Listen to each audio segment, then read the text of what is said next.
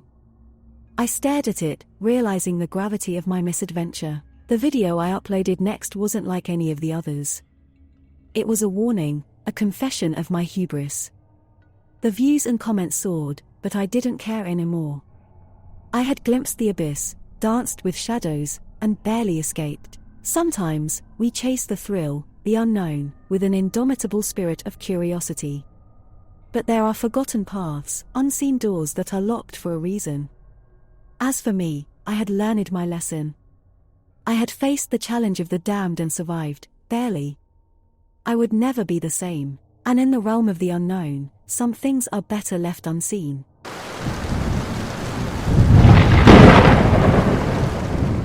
Rebirth. When the line between sanity and madness blurs, reality becomes an opaque sphere that distorts every echo of the past. The echoes that still resound in our old mansion are of my mother's laughter, her lilting lullabies, and my father's endless devotion to her. Now, only half of those echoes remain. Only father's crazed obsession resonates within the stark walls of our home, echoing in the hidden depths of his locked lab. Since mother's death, father's eccentricities transformed into a monstrous madness. A once acclaimed geneticist, Leonard, he now spent endless nights hidden behind his lab's reinforced steel door. As the days turned into weeks, my curiosity began to morph into fear. And that fear finally pushed me to uncover the truth. It was a cold, midnight hour when I decided to venture into the forbidden world of his lab. My palms were clammy as I entered the secret codes I had meticulously observed him entering. The heavy metallic door slid open, unveiling a chilling sight. Rows and rows of cold chambers filled with pale, amorphous forms, submerged in a fluorescent green liquid. The forms were grotesque parodies of human beings, malformed limbs, deformed torsos, faces twisted in perpetual horror. My gut churned, but I moved on, driven by a twisted desire to know what had happened to my father. As I walked deeper into the lab, I discovered a room with a single cold chamber. In it floated a figure, seemingly perfect in every aspect. A chill ran down my spine as I realized who the figure resembled: my mother. Leonard had used mother's remaining genetic material to recreate her. My heart pounded in my chest as I took in the sight. This thing was an abomination, a twisted caricature of the woman I remembered. Yet, it bore a striking resemblance to her. The same copper hair floating around a serene face, the same slender form. I reached out, my fingers brushing the cold glass of the chamber, as hot tears blurred my vision. I felt a hand on my shoulder, and I spun around. Father stood there, his eyes haunted and manic. "Annalise," he rasped, "you weren't supposed to see this." I recoiled from him, tears streaming down my face. "This is wrong, Father. This isn't Mother." His eyes were wild as he pleaded, "I can fix her, Annalise. I can bring her back. I just need more time." "No, Father!"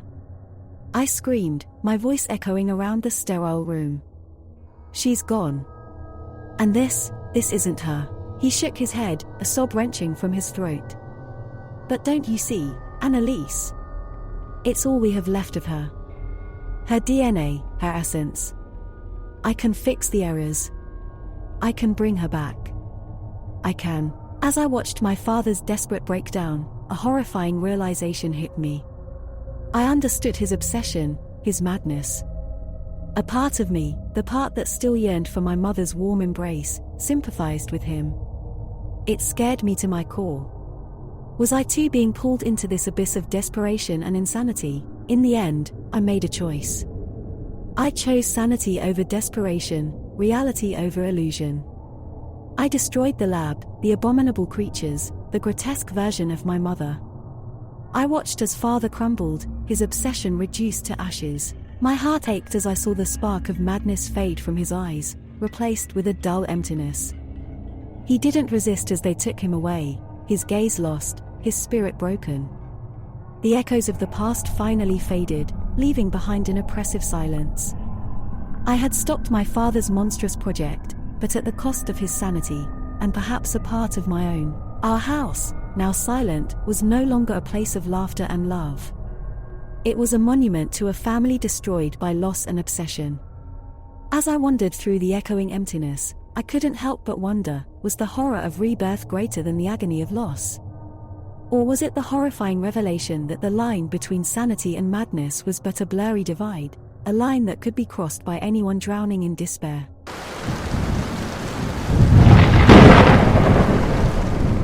The Collector, I've always prided myself on being an artist. Over the years, I've worked on all sorts of creatures, from foxes to eagles, lions to reptiles. My art, you see, is to capture life in death, preserving their grace and majesty for an eternity. But nothing prepared me for the day I became the collector. It started innocently enough, with a mysterious package left at the doorstep of my shop. I opened the box, my curiosity piqued, and what lay inside sent a shiver down my spine. A human corpse, perfectly preserved and as fresh as morning dew.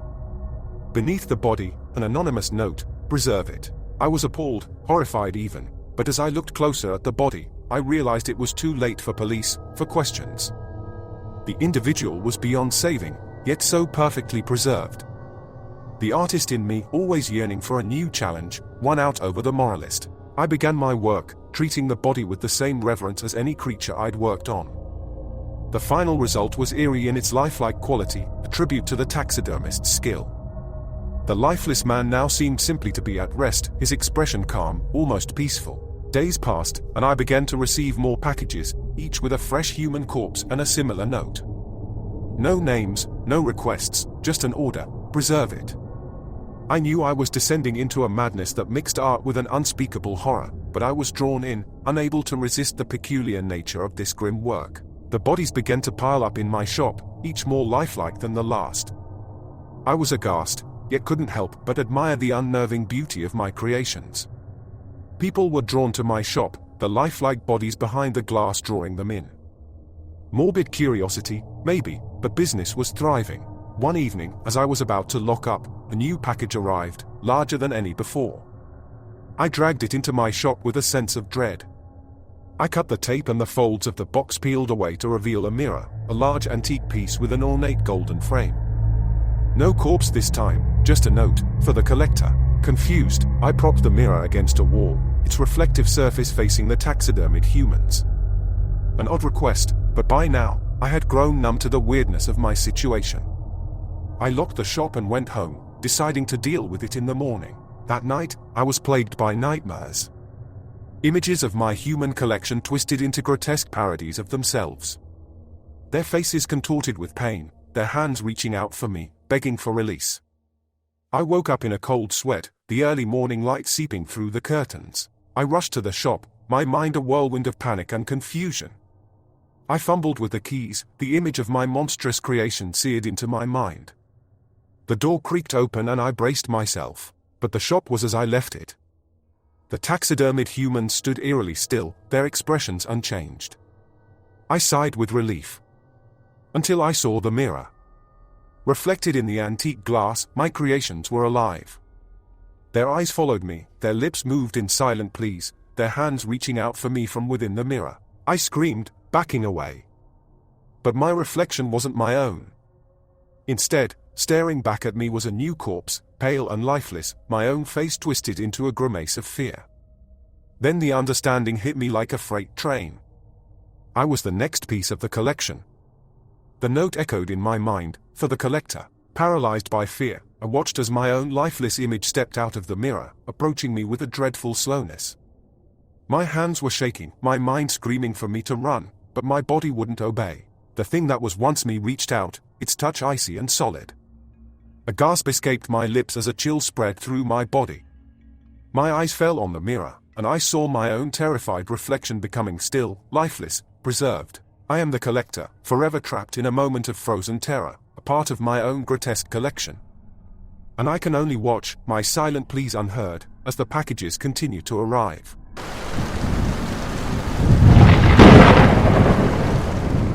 The door in the cellar. It all started on a grey Tuesday morning. As a freelance writer, I often found myself roaming around my house, chasing the elusive muse. This time, my journey led me to the basement. That's when I saw it, an archaic wooden door tucked in a corner I never cared to explore. It was a startling discovery. How could a door just appear out of nowhere? Compelled by curiosity, I turned the rusted knob and pushed, revealing a seemingly endless stone staircase winding downwards. A cool draft whispered past me, carrying with it an uncanny stillness. Swallowing my unease, I began my descent. At the end of the staircase, I found myself standing before an eerily familiar landscape, my house, only not as I knew it. It stood, a dark mirrored image, under a stormy sky illuminated by hauntingly bright moonlight. The surreal sight before me gave way to panic, but curiosity once again held me captive. I approached the house, each step a second guessing myself. As I reached the front door, it creaked open before my trembling hand could touch the knob. Stepping in, the familiar aroma of jasmine, my wife, Lisa's favorite scent, filled the air. Yet, something was wrong. It was laced with a metallic tinge, making my stomach churn. From the living room, I heard the soft, sweet laughter of my children, but it echoed, somehow distorted. Turning the corner, my heart plummeted. Sitting on the floor were my children, only they were no longer the innocent beings I kissed goodnight. Their eyes glowed like molten gold, teeth elongated into vicious fangs. Yet, their laughter was the same, just as my daughter's doll, half-ripped, and I hanging loose, was still her favorite toy. I stumbled back in terror, rushing to find Lisa. I hoped she would be my anchor in this insanity. But when I found her in our bedroom, she was hunched over, her back turned to me. She was whispering something, a lullaby she used to sing to the kids, her voice as enchanting as ever, but also ravenous. "Lisa?" I said. She turned. What I saw wasn't the woman I had married. Her skin was a sickly pale, veins prominent, eyes blood red. Yet, her lips curved into the loving smile I knew all too well, and she held out her arms as if to hug me. "Welcome home, dear," she said, her voice now a horrifying growl. I ran, not looking back, leaving behind the monstrous perversion of my family. I flew down the stairs, towards the mysterious door.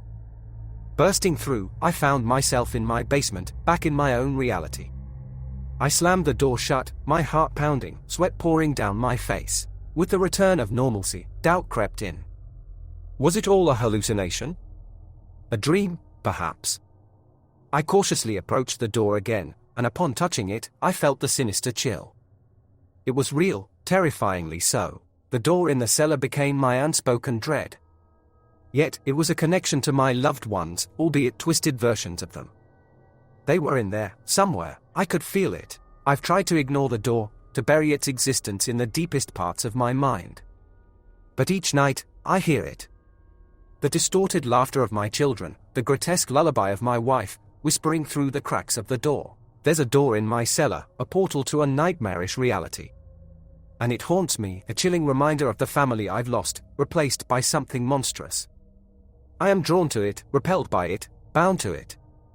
It is my terror, my obsession, my curse, the door in the cellar.